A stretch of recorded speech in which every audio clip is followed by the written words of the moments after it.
las señales muestran cada vez más que triunfante vuelve en gloria a reinar.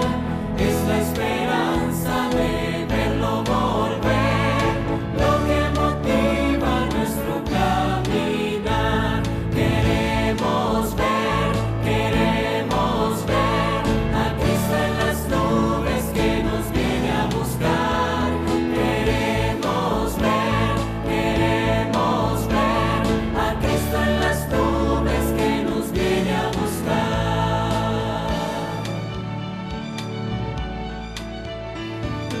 Este es el tiempo de la juventud, tiempo de ir a Él al pie de su cruz. Los que quedamos levantemos la voz y proclamemos que vuelve el Salvador. Es el momento de unidos predicar que triunfante Cristo viene a reinar. No desmayemos, pues el día vendrá y lo veremos en gran majestad. Queremos ver a Cristo en las nubes que nos viene a buscar. Queremos ver a Cristo en las nubes que nos viene a buscar. Queremos ver a Cristo en las nubes que nos viene a buscar. Queremos ver a Cristo en las nubes que nos viene a buscar. A Cristo en las nubes que nos viene a buscar.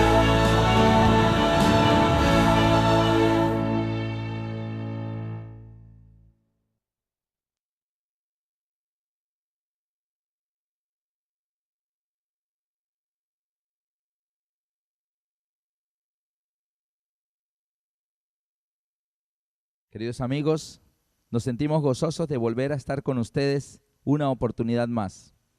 En este día, nuestro tema se titula Desequilibrio mortal. Desequilibrio mortal.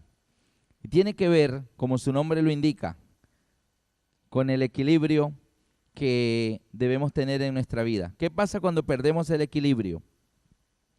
Nos caemos, exactamente. Así que vamos a ver. ¿Y qué es lo que quiere Satanás?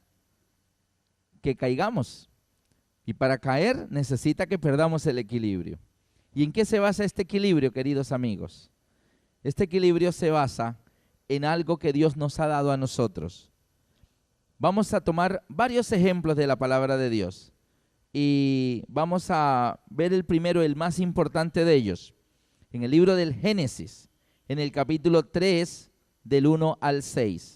Génesis 3, del 1 al 6.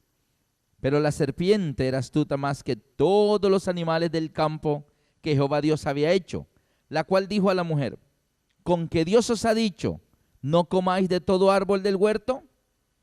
La mujer respondió a la serpiente: del fruto de los árboles del huerto podemos comer, mas del fruto del árbol que está en medio del huerto, dijo Dios, no comeréis de él, ni le tocaréis, para que no muráis. Hasta aquí, queridos amigos, podemos ver que Eva tenía bien claro que aquel fruto que Dios había dicho que no comieran, que Dios había dicho, porque el día que de él comieres ciertamente morirás, no era bueno para ella. Algo que produce la muerte no puede ser bueno para nosotros. Y para Eva estaba tan claro este concepto, que para ella el árbol era tan malo que ella inclusive agregó cosas que Dios no había dicho. Dios realmente nunca dijo que no lo tocaran. Lo podemos comprobar en Génesis 2, 16 y 17. Génesis 2, 16 y 17.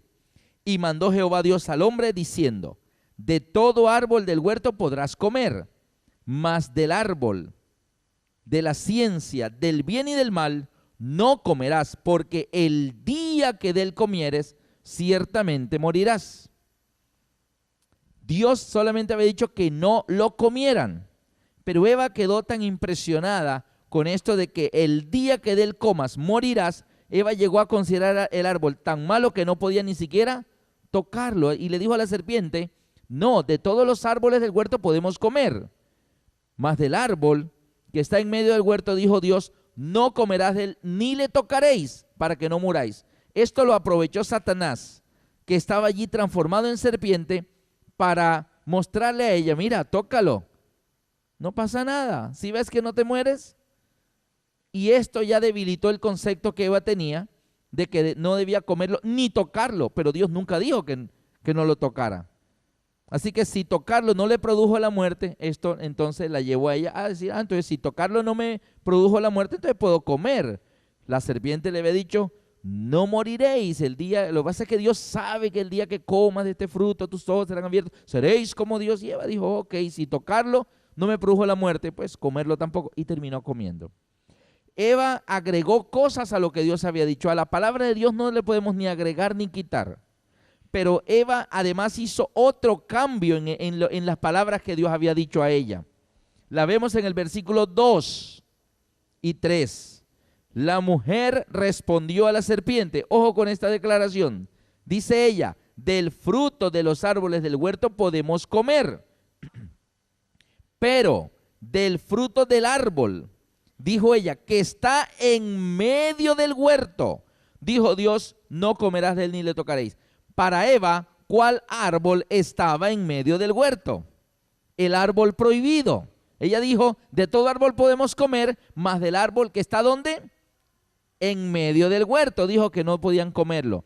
Pero la pregunta es, ¿el árbol prohibido realmente estaba en medio del huerto? Esto lo podemos encontrar en el mismo libro de Génesis, en el capítulo 2, versículos 8 y 9. Y vamos a ver que aunque Eva dice que del árbol que está en medio del huerto no debían comerlo, vamos a ver si efectivamente el árbol prohibido era el que estaba en medio del huerto. Dice Génesis 2, 8 y 9. Y Jehová Dios plantó un huerto en Edén, al oriente, y puso allí al hombre que había formado. Y Jehová Dios hizo nacer de la tierra todo árbol delicioso a la vista y bueno para comer. También el árbol de la vida. ¿Cuál árbol? El árbol de la vida, en medio del huerto. Pregunto, ¿del árbol de la vida podían comer? Sí. ¿Del árbol de la ciencia del bien y del mal podían comer? No. Queridos amigos, pero el árbol que sí debían comer, el que les daba vida eterna a ellos, era el que estaba en medio del huerto. Ahí lo dice. Y también el árbol de la vida en medio del huerto. Así que el epicentro del huerto del Edén era ¿cuál árbol? El árbol de la vida. Ahora, dice el versículo 9, termina diciendo también el árbol de la vida en medio del huerto. Y el árbol de la ciencia del bien y del mal estaba por ahí en alguna parte. Así que tenemos que Dios declara que el árbol que está en medio, en el centro del Edén, es el árbol de la vida. Pero Eva llegó a pensar que el árbol que estaba en el centro del Edén era el árbol de la ciencia del bien y del mal. Por eso le dijo a la serpiente, de todos los frutos de los árboles podemos comer. Versículo 3, pero del fruto del árbol que está en medio del huerto, dijo Dios, no comeréis de él ni le tocaréis para que no muráis. Así que Eva cambió el centro del Edén. El centro del Edén es el árbol de la vida. Pero para Eva, el centro del Edén no era el árbol de la vida. Para Eva, el centro del Edén era el árbol prohibido. Es más, la Biblia declara en otros pasajes dónde estaba el árbol de la vida. Vámonos al libro de Apocalipsis, en el capítulo 2 y en el versículo 7.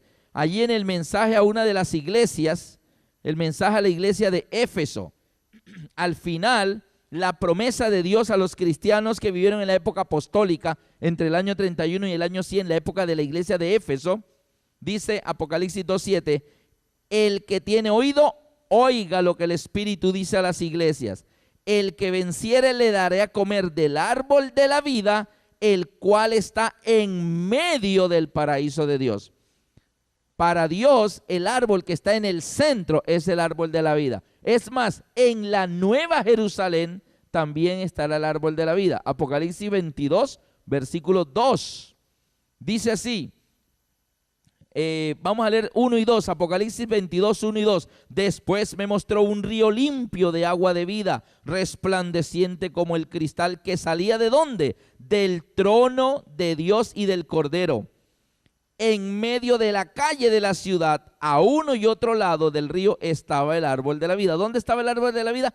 En medio de la calle y en medio del río. Entonces, queridos amigos, la Biblia declara que el centro es el árbol de la vida. Pero Eva, en aquella conversación que tuvo en el Edén, llegó a considerar que el centro era el árbol prohibido. ¿Por qué? ¿Qué pasó allí? Sencillamente, queridos amigos, el árbol prohibido, el árbol de la ciencia del bien y el mal, se había convertido para Eva en una tentación. Algo que ella lo miraba y le atraía. Cada vez que pasabas no podía evitar mirar hacia allá y decir, ¿qué tendrá ese árbol? Y era una tentación. Yo no sé si a ustedes les sucede. Les voy a poner un ejemplo. Aquel esposo que de repente mira hacia por la ventana de la calle y ve pasar a una joven atractiva y él se siente atraído a ella y no evita mirar para dónde va y ve que entró a 3 casas de su casa y quién será y de dónde salió esa muchacha y comienza a darle largo a sus pensamientos, que no debería ser, y comienza a averiguar poco a poco quién es, dónde vive, que es la nueva vecina, que se mudaron recientemente, trabaja, estudia, tiene novio, es casada, es soltera, es separada, y comienza a investigar y llega a convertirse esa persona que no es su esposa en el centro mismo de sus pensamientos. Y es que hay tentaciones, queridos amigos, que están tan fijas en el pensamiento del hombre que son lo último en que la persona piensa antes de dormir. Y es lo primero en que la persona piensa al despertarse. Y debería ser, ¿qué? Cristo. El centro de nuestros pensamientos, el centro de nuestra vida, debe ser nuestro Señor Jesucristo y no un pecado. Eva tenía allí en el centro del Edén el árbol de la vida. Pero Eva pensaba más en el árbol de la ciencia del bien y del mal. Y pensaba tanto en ese árbol que para ella ese árbol se convirtió en el centro del Edén. Y ahí hay un desequilibrio, porque Dios nos coloca un centro en nuestro corazón, un centro en nuestros pensamientos, para que haya equilibrio en nuestra vida. Pero Satanás mueve ese centro y nos desequilibra. Y cuando el centro es movido hacia un lado, ya pesa más de un lado que del otro y caemos. Este caso es apenas el primer ejemplo, pero está repetido en muchos episodios de la Biblia. Abran conmigo sus Biblias en el libro de Primera de Reyes. Y ahí vamos a encontrar a un joven, Primera de Reyes en el capítulo 3. Un joven muy admirado, inclusive hoy en día, muy admirado. Primera de Reyes capítulo 3, desde el versículo 3 al 15, más o menos, no lo voy a leer todo, pero dice así: Mas Salomón amó a Jehová andando en los estatutos de su padre David. Solamente sacrificaba y quemaba incienso en los lugares altos. Aquí está diciendo que Salomón, aquel joven rey, el nuevo rey de Israel, amaba tanto a Jehová que ofrecía sacrificios a Dios. Y dice el versículo 4, e iba el rey a Gabaón, porque aquel era el lugar alto principal, y sacrificaba allí, ¿cuántos? 1000 holocaustos. Sacrificaba Salomón sobre aquel altar. 1000 sacrificios. Queridos amigos, 1000 cabezas, 1000 becerros, 1000 ovejas. O sea, imagínate una hacienda con 1000 animales. Imagínate un hato de ganado de 1000 cabezas. ¿Esa es una hacienda pequeña, mediana o grande? Es grande. Y dice la Biblia que Salomón, ¿cuántos holocaustos hacía Jehová? 1000. Así que Salomón amaba tanto a Jehová que él decía: un sacrificio, no, te mereces más. Y sacrificaba 1000 holocaustos a Jehová. Este joven príncipe, en este momento de su vida, ¿quién era el centro de su vida? Dios. Amaba tanto a Dios que no le escatimaba nada. Y dice la Biblia en el versículo 5, y se le apareció Jehová a Salomón en Gabaón una noche en sueños, y le dijo Dios, pide lo que quieras que yo te dé. Imagínate eso. Oye, que le diga lo que quieras. Lo que yo quiera, Señor. Sí, lo que quieras, lo que quiera. ¡Wow! ¿Qué pedirías tú? ¿Qué pedirías tú? ¿Qué pediríamos? Seguramente pediríamos cosas materiales. Posiblemente, una gran casa y 2 carros. Y quiero tener un negocio que me dé mucho dinero. Asegurar el futuro económico de la familia. No sé, salud. Lo cierto es que Salomón, ante la oferta impresionante del Dios Todopoderoso, donde dice, pídeme lo que quieras que yo te dé, ¿sabe lo que contestó? Mire cómo habla un hombre cuyo centro es Dios. Versículo 6. Y Salomón dijo, tú hiciste grande misericordia a tu siervo David mi padre, porque él anduvo delante de ti en verdad, en justicia y con rectitud de corazón para contigo. Un momentito, aquí hagamos un alto. ¿Cómo así que David mi padre anduvo en rectitud y en justicia? ¿Y es que acaso David no cometió pecados terribles? Sí, pero ¿qué había hecho David con esos pecados? ¿Se había arrepentido?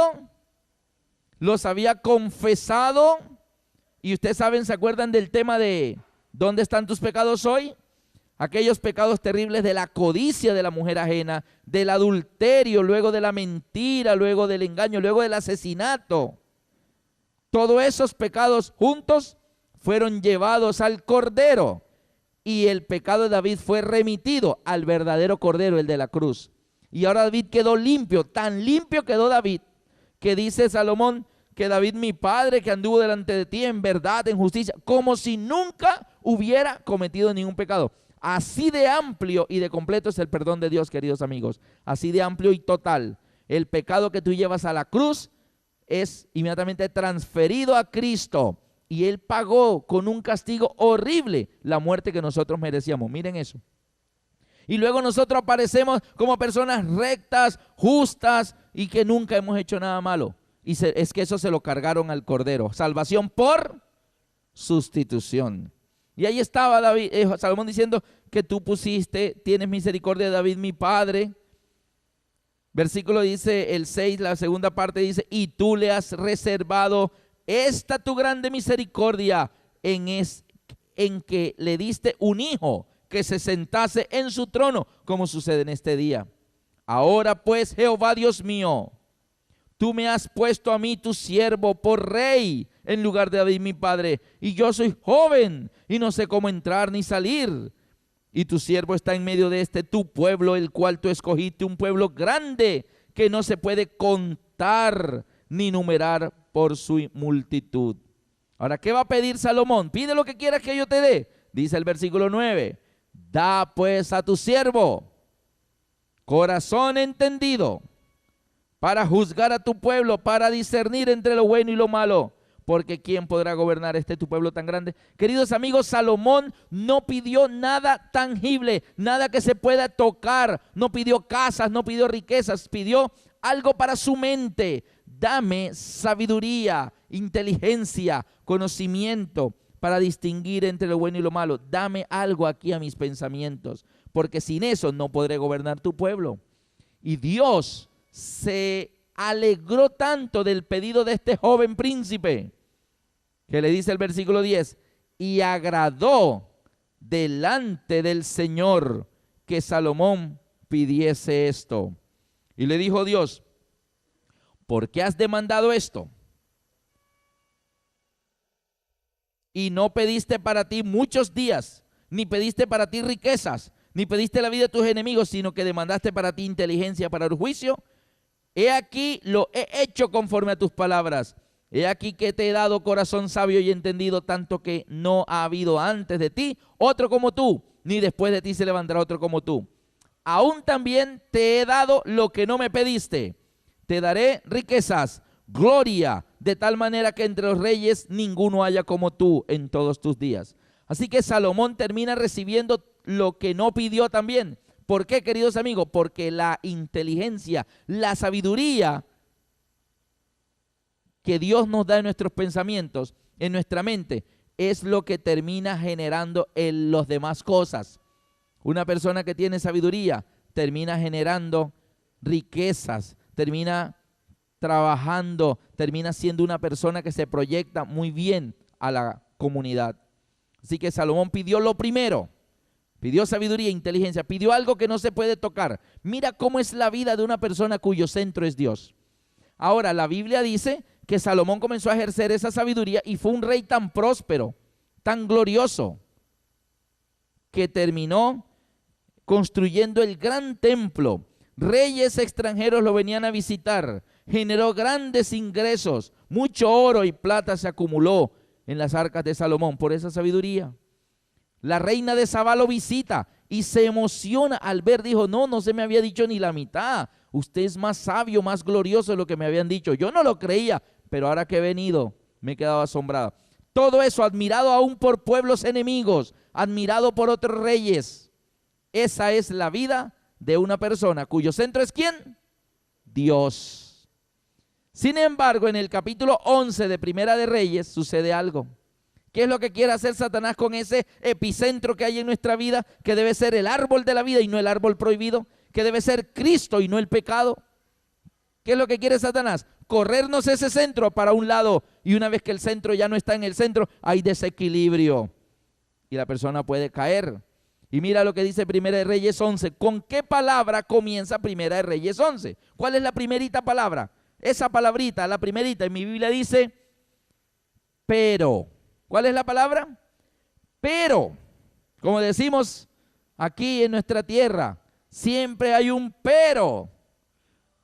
La palabra pero significa hay problemas.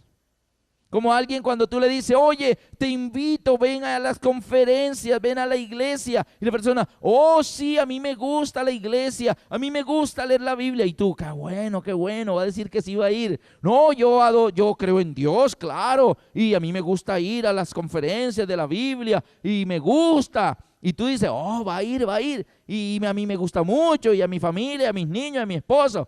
Y de pronto dice, pero. Y cuando tú escuchas la palabrita pero, tú dices, hay problemas. Ya va a decir algo porque no va a ir. Y dice, pero lo que pasa es que estudio de noche, entonces en la noche salgo a las 9, ya no puedo ir a la conferencia. ¿Sí?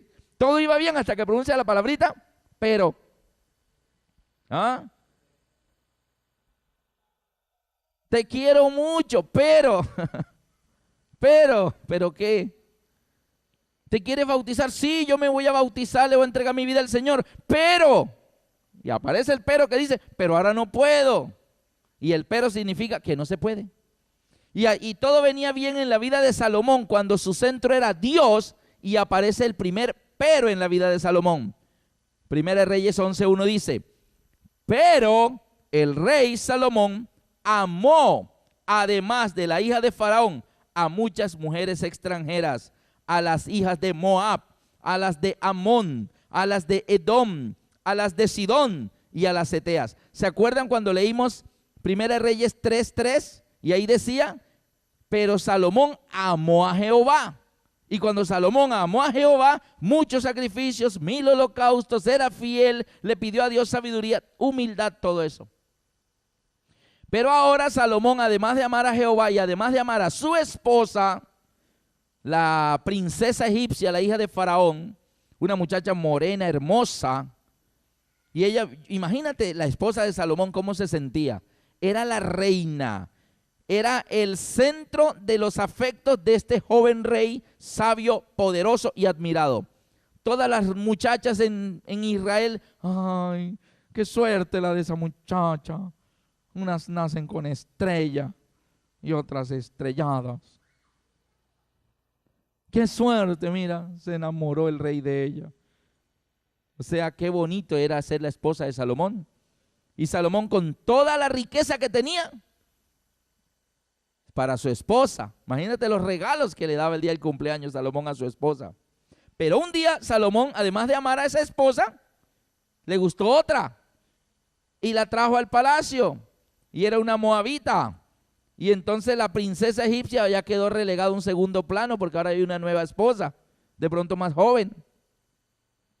Y ahora esta mujer orgullosa era la nueva esposa de Salomón, a usted ya no.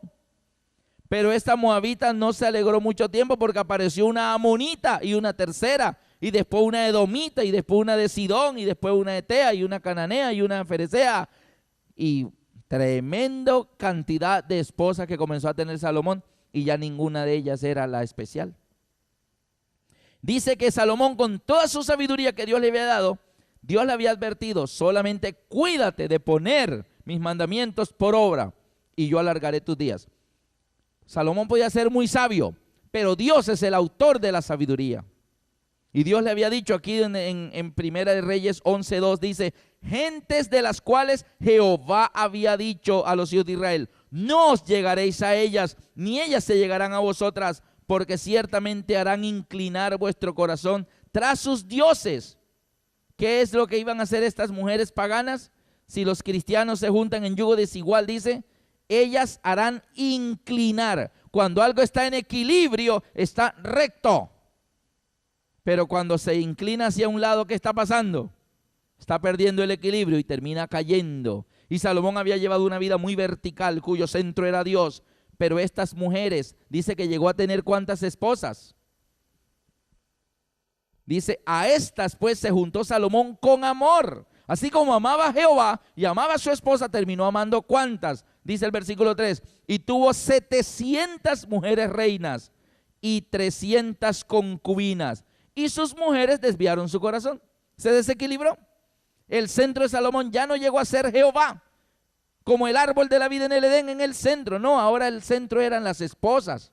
Y esposas que eran prohibidas por Dios. Así como Eva hizo del árbol prohibido, del árbol del bien y del mal. Y ella dijo: de todo árbol podemos comer, pero del árbol que está en medio del huerto, dijo Dios, no comerá. Pero ese no era el árbol que estaba en medio era el de otro, el árbol de la vida. Y aquí estaba Salomón lo mismo. El medio de su vida era Dios y sus mandamientos y sus preceptos y sus estatutos. Pero ahora Salomón se desvía y hace de sus mujeres paganas el centro de su vida. Mujeres prohibidas por Dios, porque Dios había dicho: no llegarás a ellas. Era el árbol prohibido. Y ahí estaba Salomón parado frente al árbol prohibido, en vez de estar parado frente al árbol de la vida. El camino recto de la verdad y de la obediencia a Dios. No sé si les ha pasado. En cierta ocasión yo iba por una calle en Barranquilla y me encontré con un joven amigo de la iglesia y estaba parado frente a una cartelera de cine, mirando así. Y le digo: hola, ¿qué más? ¿Qué haces aquí? No, mirando aquí lo que están dando. Y yo le dije: ¿vas a entrar? Dijo: no, tú sabes que nosotros no vemos eso. Nosotros no entramos a cine. Ah, ¿y qué haces aquí parado mirando la cartelera? No, solamente mirando lo que están dando. Y créeme que si te paras a mirar lo que están dando, tal vez no entras hoy, tal vez no entres mañana, pero la semana entrante tal vez vas a estar entrando porque te va a llamar la atención. Si yo no entro a ese lugar, ¿qué hago parándome en la cartelera? ¿Para qué voy a ver qué están dando si igual no voy a entrar? Pero el solo pararse a mirar la cartelera ya es un paso más cerca de la entrada. Y eso era lo que estaba haciendo Eva, mirando el árbol. ¿Vas a comer? No, el árbol está prohibido. Entonces, ¿qué haces? Mirándolo. ¿Y terminó qué? Comiendo. Mejor ve y párate frente al árbol de la vida y come todo lo que quieras. Queridos amigos, y cuando Salomón, ya el centro de su vida no fue Dios, que le había dado sabiduría, riqueza, gloria, honra, majestad y un gran reino, mucho poder, ¿sabe qué sucedió? Versículo 4, Primera de Reyes 11:4. Cuando Salomón era ya viejo, sus mujeres inclinaron su corazón tras dioses ajenos, y su corazón ya no era perfecto con Jehová su Dios, como el corazón de su padre David. Porque Salomón siguió a Astoret, diosa de los sidonios, y a Milcom, ídolo abominable de los amonitas, e hizo Salomón lo malo ante los ojos de Jehová. Se le olvidó a Salomón: vive Jehová en cuya presencia estoy. Se le olvidó. Se le olvidó que todo lo que Salomón, lo que él hacía, alguien estaba a su lado cuidándolo, protegiéndolo. Dios, el ángel de Jehová, acampa alrededor de los que le temen y los defiende. Y ahí estaba, pero él se le olvidó. y fue a adorar todos esos ídolos con sus esposas y dice, e hizo lo malo ante los ojos de Jehová. ¿Por qué? Porque en la adoración a esos ídolos paganos habían rituales abominables, sacrificios de niños, y también habían algunos rituales de esas diosas a la fertilidad, que incluían relaciones sexuales entre los adoradores, como una especie de orgías adorando a esos ídolos. Y ahí estaba Salomón con sus esposas paganas haciendo lo malo ante los ojos de Jehová. Hizo lo malo ante los ojos de Jehová y no siguió cumplidamente a Jehová como David su padre. Entonces edificó Salomón un lugar alto a Quemos, ídolo abominable de Moab, en el monte que está frente a Jerusalén, y a Moloc, ídolo abominable de los hijos de Amón. Así hizo para todas sus mujeres. Dijo, ¿para cuántas mujeres? Para todas. ¿Y cuántas eran ellas? 1000. Así que si hizo para todas sus mujeres, ¿cuántos sacrificios hacía Salomón ahora? 1000. Pero esos 1000 sacrificios eran ¿para quiénes? Para los 1000 ídolos de sus 1000 esposas. ¿Y cuántos sacrificios hacía antes Salomón cuando su centro era Jehová? 1000 sacrificios, pero esos 1000 sacrificios eran ¿para quiénes? Para Jehová, todos para Dios. Pero ahora el desequilibrio mortal, el centro de Salomón se ha corrido un poco y ya no está equilibrado, y Salomón tambalea y cae. Queridos amigos, mira lo que hace Satanás. En pocas palabras, nos cambia el centro de nuestro corazón. Cuando él ve que tú estás enfocado y centrado en Dios, él trata de poner otra cosa en tu vida que llame tanto la atención. Y entonces el centro se termina corriendo a un ladito. Y cuando el centro ya no está en el centro, ya no hay equilibrio. Ya no hay equilibrio. Y ahí tenemos ahora a Salomón que hacía 1000 sacrificios a Jehová. Ahora Salomón está haciendo 1000 sacrificios a ídolos paganos de sus esposas. Tenemos también el caso de David. Ya David había muerto, pero ¿qué pasó cuando David codició a la mujer, aquella que no era su esposa? Notemos que primero hubo un David joven de 17 años que llega al campo de batalla donde están sus hermanos y escucha al gigante Goliat. Y el gigante Goliat insulta al pueblo e insulta a Dios por 40 días. Y David dice, oye, ¿ustedes cómo dejan que ese hombre incircunciso insulte a Dios? ¿Y qué le contestaron los soldados? ¿No habéis visto su estatura? Y el tamaño de su jabalina es así gruesa, y la espada es así, pesa tantos kilos, eso parte en dos al que se le ponga en medio. ¿No habéis visto el gigante? Y David, sí, ya lo vi, está grandecito, pero nada que Dios no pueda solucionar. Y para todos los israelitas, inclusive el rey Saúl, el centro era el gigante. Y todos los días, ¿habéis visto al gigante? ¿Habéis visto el tamaño de ese soldado? ¿Y habéis visto esto y habéis visto aquello? ¿Y en qué se centraban sus pensamientos? En el tamaño del gigante. Pero llegó este muchachito, pastor de ovejas, trayendo un mandado, una encomienda que su papá mandaba a sus hermanos, unos quesos, unas leches, unos panes. Y mira, aquí manda mi papá, y escucha los insultos. Pero el centro en el corazón de David no era el tamaño del gigante. David le dice, ¿qué le darán al que venza a ese gigante? El rey le va a dar la hija en matrimonio, le va a eximir su casa de impuestos y le va a dar muchos dones y riquezas. Entonces él pidió hablar con el rey. Rey, aquí hay alguien que dice que es capaz de ir a matarlo. Listo, hagan pasar a ese soldado. Y entra el muchachito de 17 años. Y el rey dice, ¿tú vas a matar al gigante? Sí, rey. No desmaye vuestro corazón. Tu siervo irá y lo matará. Y Saúl dice, no podrás. ¿Por qué Saúl llegó a creer que David no podía matar al gigante? Porque el centro de los pensamientos de Saúl eran el tamaño del gigante. Y le dice, tú no puedes porque tú eres muy joven. Tu trabajo es simplemente cuidar ovejitas. Pero él es un guerrero desde su juventud. O sea, mira, el centro de los pensamientos de Saúl estaba centrado en el tamaño del enemigo, no en el tamaño de su Dios. Una vez leí una frase que me gustó mucho. No le digas a Dios qué grandes son tus problemas. Dile a tus problemas qué grande es tu Dios. Amén. Queridos amigos, y fue así como David le dice, sí, rey, yo puedo ir porque yo cuido las ovejas de mi padre Isaí. en el campo de Belén y yo llego y viene un león y arrebata una ovejita y yo voy y lo persigo y le quito la ovejita y el león se viene contra mí y Dios lo entrega en mi mano y yo lo he matado. También osos han venido y han arrebatado corderito y yo lo he perseguido y le he quitado el corderito y si se revuelve contra mí yo también lo he matado. El mismo Dios que me ha librado de las garras del oso y de las garras del león me librará de este gigante incircunciso. Cuando Saúl escuchó eso dijo, bueno, así sí, ves. Ahora, ¿de qué estaba hablando David? Dios, sea oso, sea león, sea gigante, da lo mismo. Dios me libra. ¿Cuál era el centro de los pensamientos de David? Dios. No el oso, no el león, no el gigante. Dios es poderoso. Seguramente David había escrito el Salmo 23 donde dice, aunque ande en valle de sombra y de muerte, no temeré mal alguno. ¿Por qué? Porque tú estarás conmigo. Tu vara y tu callado me infundirán aliento. ¿El centro de los pensamientos de David era el valle de sombra de muerte? No, el centro de los pensamientos de David era, tú estarás conmigo. Tu vara y tu callado me infunden aliento. Así que bajar al valle donde estaba Goliat era bajar a un valle de sombra y de muerte. Pero a David no le interesa los alrededores, le interesa el centro. Dice, Jehová va conmigo. Pobre gigante, no sabe con quién se metió. Así que miren la diferencia de los soldados de Israel. Su centro era el gigante, pero en David su centro era Dios. Pero pasaron varios años, David ya era rey, ya era un hombre grande, maduro y todo.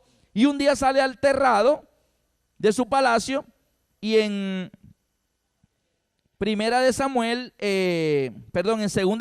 11, David ve a una mujer que se está bañando en el patio de su casa por la tarde.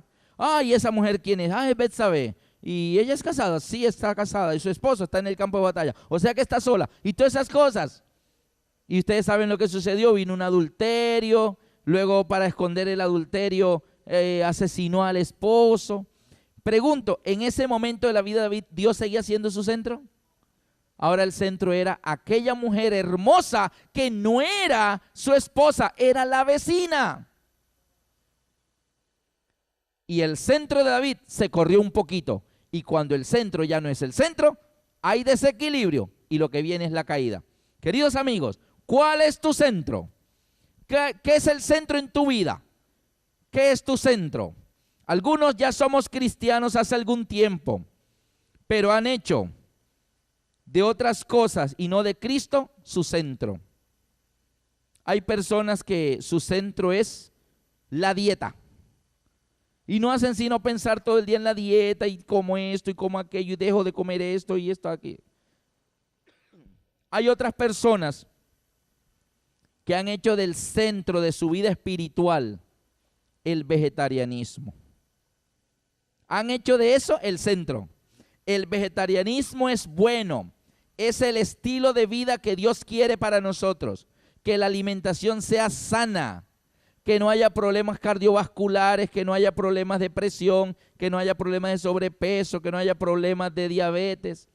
Decía un médico recientemente en una charla a la que asistíamos con mi esposa, gran cantidad de los problemas de salud, de las enfermedades de las personas, son originadas por lo que la gente come. Muchas de las cosas por las cuales la gente se enferma, el origen es por lo que la gente come.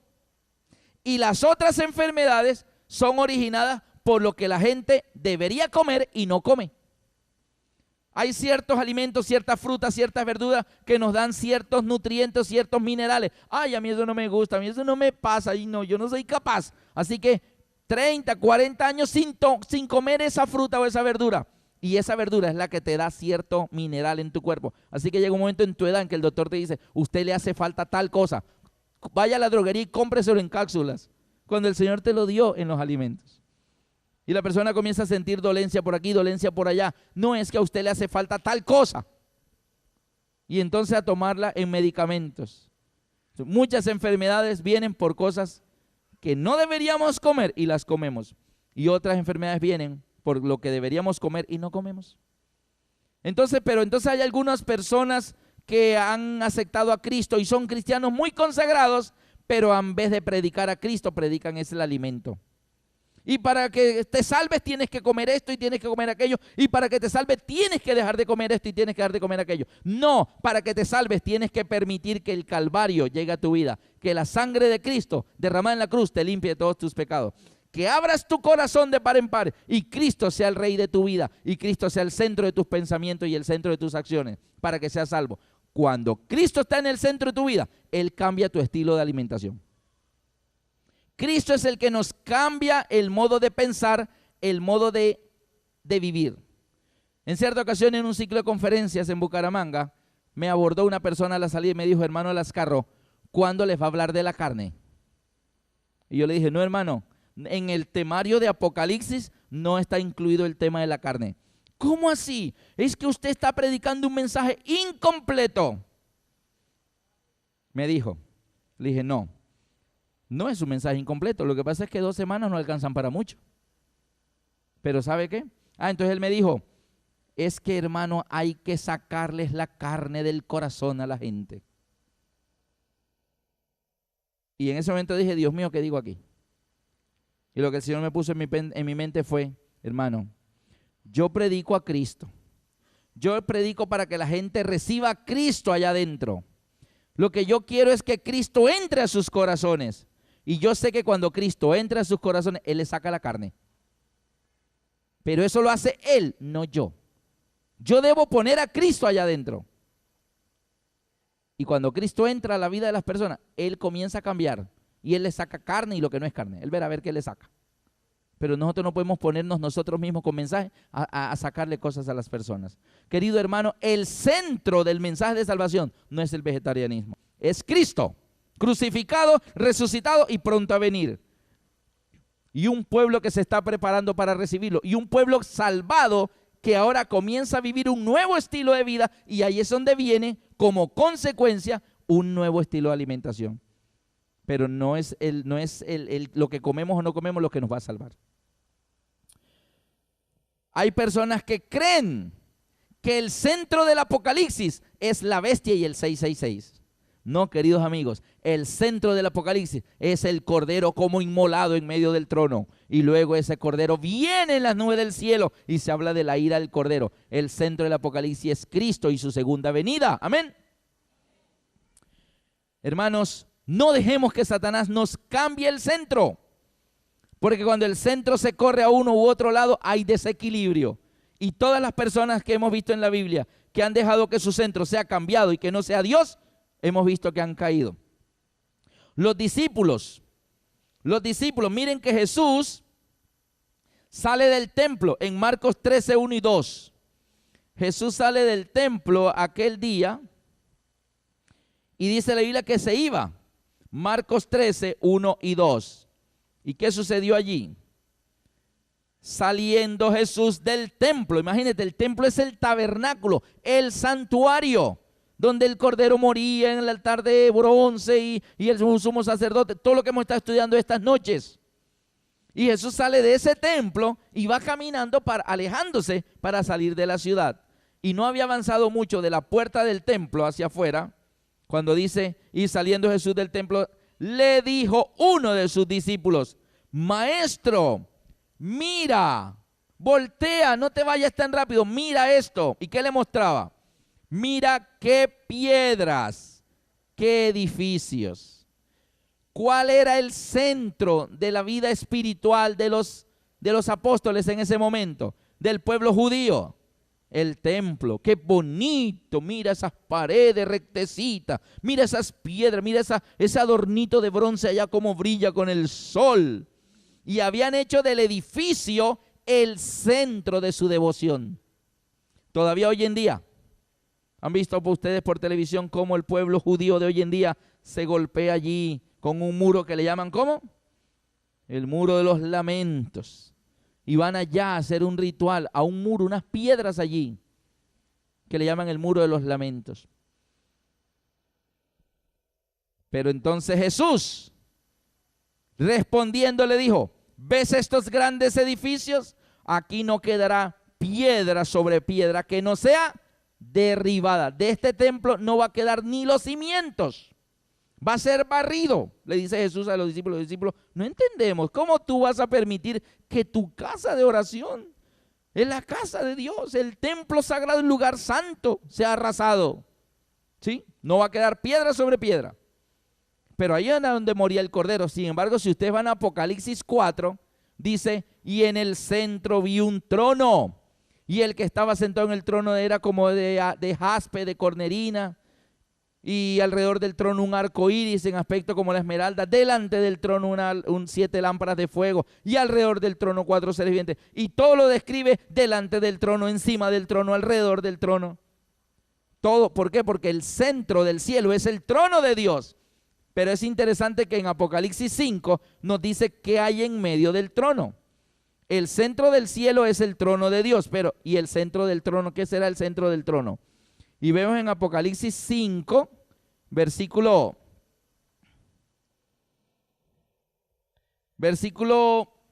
6.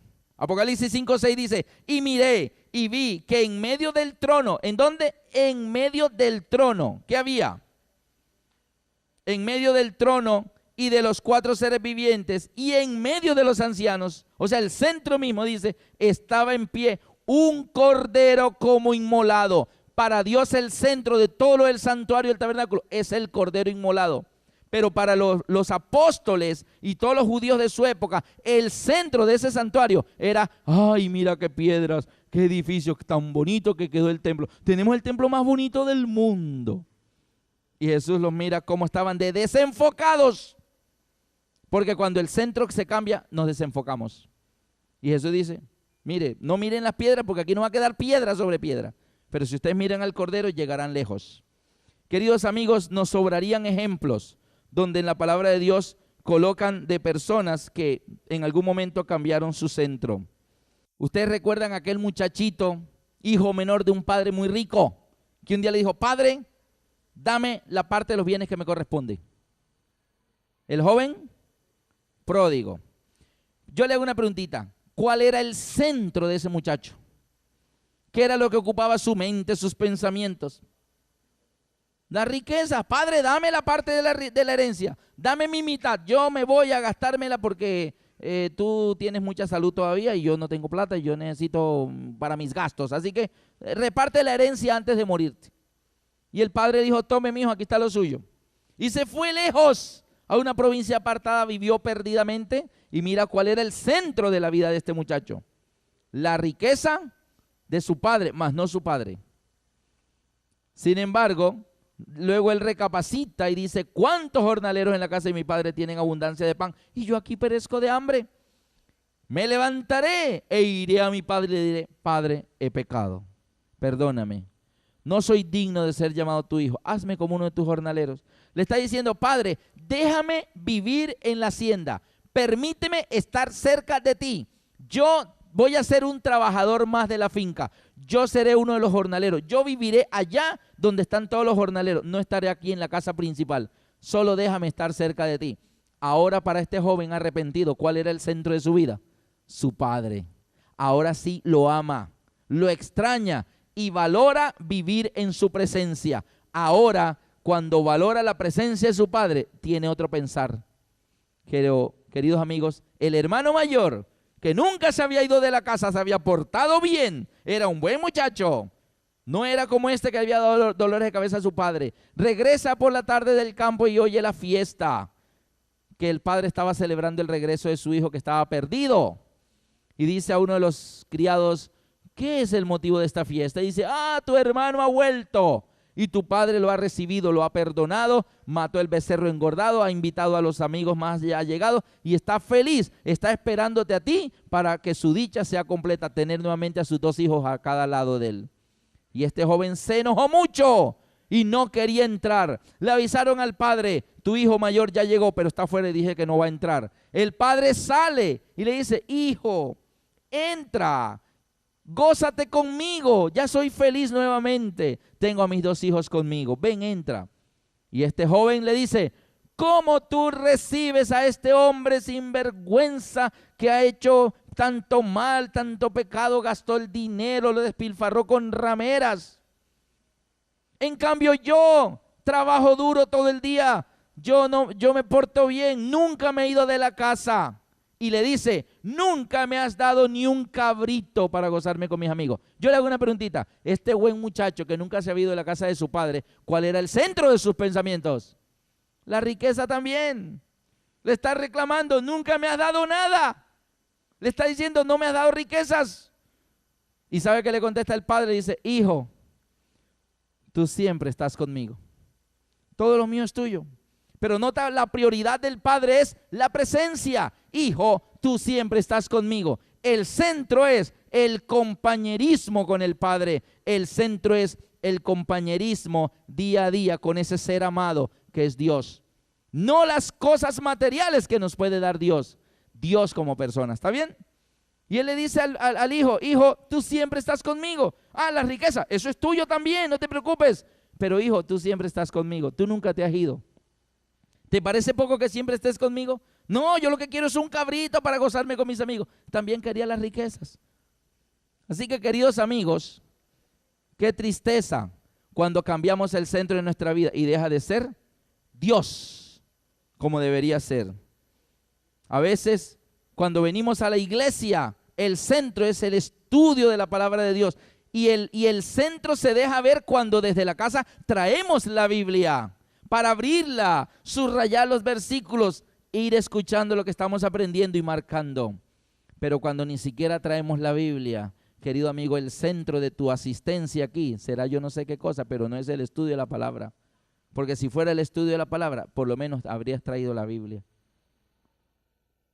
De pronto viene porque es bonito, porque me distraigo un rato. Es que me hace reír ese predicador para verme con los demás. Es que no tengo más nada que hacer en la casa. Queridos amigos, ¿cuál es tu centro? ¿Por qué estás siguiendo al Señor? Y yo quisiera terminar mostrando un pasaje más. Miren, por ejemplo, en Mateo 17, 22 y 23. Jesús les da dos noticias a los discípulos. Mateo 17, 22 y 23. Dos noticias.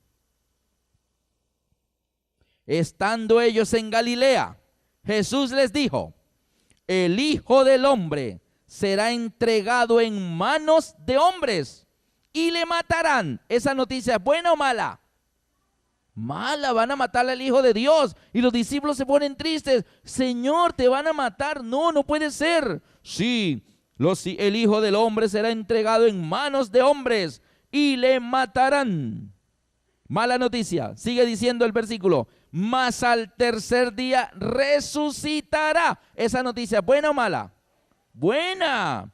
Ahora bien, ¿en cuál debieron ellos enfocarse? ¿En la buena o en la mala? En la buena, así, ay, te van a matar, qué terrible, Señor, no puede ser. No, pero no se preocupen, al tercer día resucitaré. Ah, menos mal, al tercer día.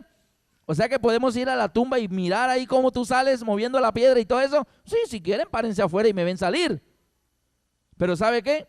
Jesús les dice, me van a matar, pero resucitaré. ¿Y sabe qué pasó con los discípulos? Dice, y ellos se entristecieron en gran manera. ¿En qué se enfocaron? ¿En la noticia buena o en la mala? En la mala. Se olvidaron de la buena. La buena quedó por allá en un rinconcito y el centro de sus pensamientos fue, lo van a matar, no puede ser, van a matar a Jesús, tan bueno que es. No, no, Señor, no puedes ir a Jerusalén. Y enfocados, el centro de su pensamiento quedó siendo la mala noticia. Y la buena quedó por allá en algún rincón olvidada. Tan olvidada que llegó el tercer día y ni siquiera fueron a la tumba. Ni siquiera se acordaban.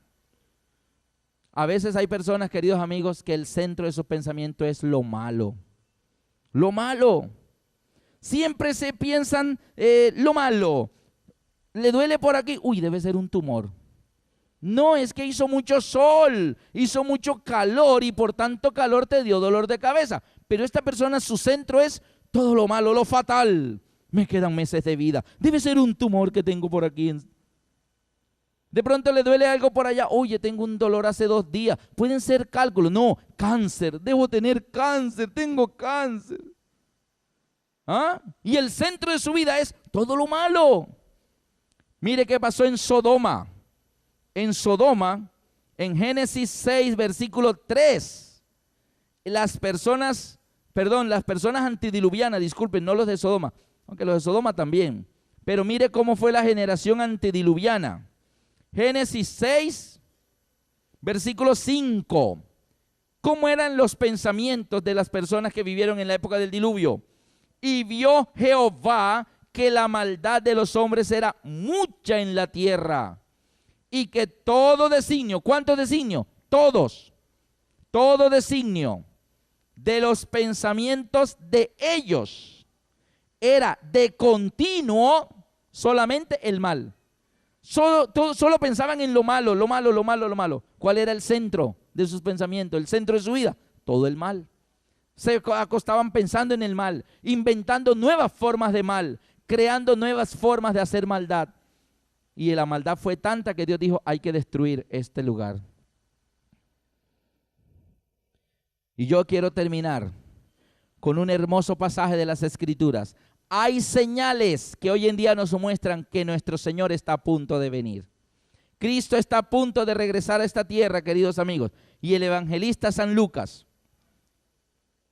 en el capítulo 21, 25 al 27, encontramos allí un grupo de personas, y ustedes van a decir cuál es su centro.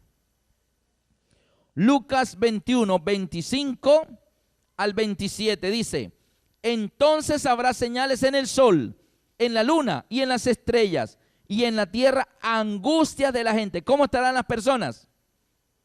Angustiadas, gente angustiada, y en la tierra angustia de la gente, confundidas a causa del bramido del mar y de las olas, desfalleciendo los hombres. ¿Cómo estarán las personas? Angustiadas, desfalleciendo, asustadas, desfalleciendo los hombres por el temor y la expectación de las cosas que sobrevendrán en la tierra, porque las potencias de los cielos serán conmovidas. Ahora bien, tenemos ahí un grupo de personas que ante las señales del inminente regreso de Jesús se asustan. Les da miedo, pánico, angustia de la gente. Va a haber cosas en este tiempo final que tienen que ver con el mar y con las olas. Ese es un estudio aparte que podemos hacer, pero esto de los tsunamis, esas olas gigantescas de 15, 20 y 30 metros van a ser cosas cada vez más frecuentes, y en cualquier costa del mundo puede llegar un tsunami a la hora menos pensada, con el cielo azul y despejado, porque muchos de esos tsunamis se originan porque en el fondo de los océanos, en la plataforma continental, hay terremotos fuertes, y entonces la tierra se agrieta y se abre. Y una vez que el fondo del mar se abre y se agrieta, como hay un terremoto en tierra firme, que la tierra se abre, toneladas de agua son engullidas hacia ese lugar, hacia esa grieta profunda. Pero luego en el mismo terremoto la grieta se vuelve a cerrar así, ¡pum!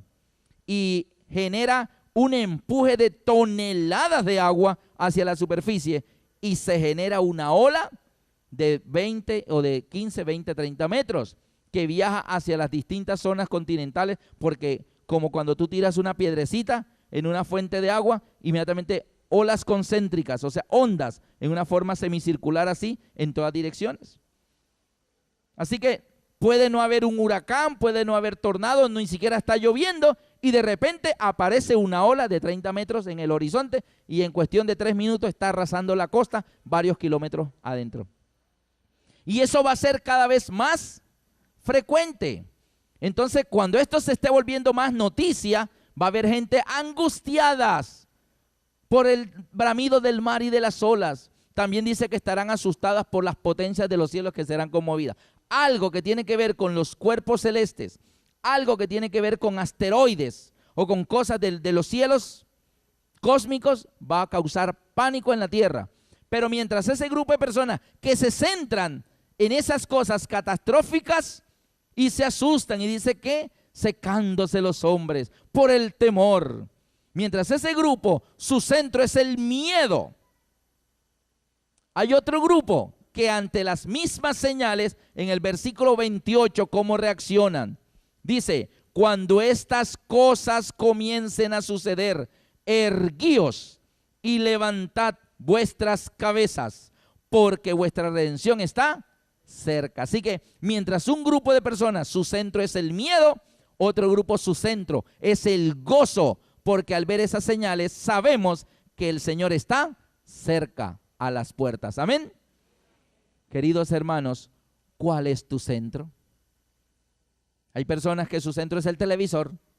Abren los ojos, se despiertan y antes de ir a lavarse los dientes es el control remoto y chic, chic, chic. Y todo el día viendo televisión. Ese es su centro. Hay otros que su centro es la devoción con el Señor. Y lo primero que hacen es caer de rodillas junto a su cama, agradecer a Dios: Señor, gracias por cuidarme en la noche a mí y a toda mi familia.